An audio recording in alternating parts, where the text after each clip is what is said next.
How did I become a coach? Well, I think I probably came to coaching from a pretty unconventional background. I've been in the world of work for over 30 years now. And when I started my career, I was working in sales. I started in retail sales and then I moved into corporate sales, specifically corporate services. So I was working with organizations that were selling services to support other organizations with the employee experience. Employee benefits, employee well-being, and employee engagement was very much the area I was involved in. And I had a deep fascination for psychology. My first degree was in psychology and human biology, and all of my continued professional development throughout the last 30 years has always had roots in psychology. I'm fascinated by the way that human beings think, feel, and behave, and how we interact as teams, as groups, to make organizations successful. I then moved into human resources and I sat on the other side of the table buying employee services, employee benefits that were helping the organization to do well, to keep their people healthy, happy, flourishing.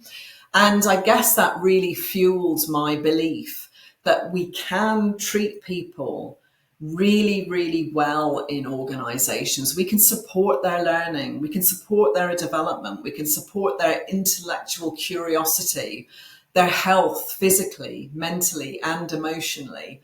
And we can be profitable as organizations. We can perform well, we can be productive. And for me, those two things are not mutually exclusive. And so the human resource career and the sales career has always been around getting the best from people. I then started being curious about coaching, and that was born out of my own experience of being coached, often being coached by leaders and managers that simply had a coaching style to the way that they looked after their people, to the way that they motivated me in the workplace. Leaders and managers who were interested, who were curious, and who believed that I had the capability to work through problems when I was feeling stuck. Managers and leaders who listened to me and to other people. And it occurred to me that I could do that too. And so about 15 years ago, I started dabbling in learning how to be a coach. What does it take to become a coach? And I gradually built up my qualifications and experience and hours so that I've got hundreds, thousands of hours of coaching under my belt now.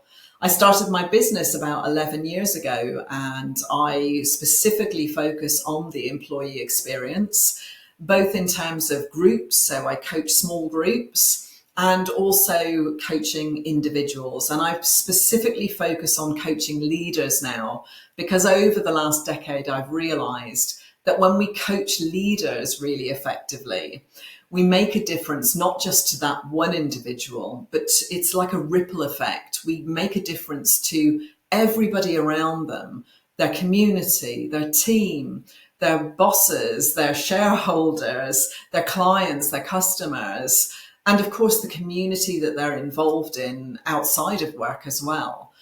For me, coaching has been a natural extension of my fascination in human behavior and psychology.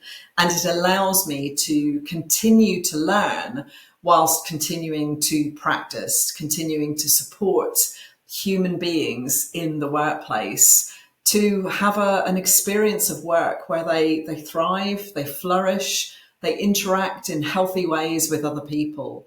Coaching has got so much to give to the workplace, and I'm really proud and privileged to be able to coach in this space and to continue fueling my fascination for what it means to be human in today's world.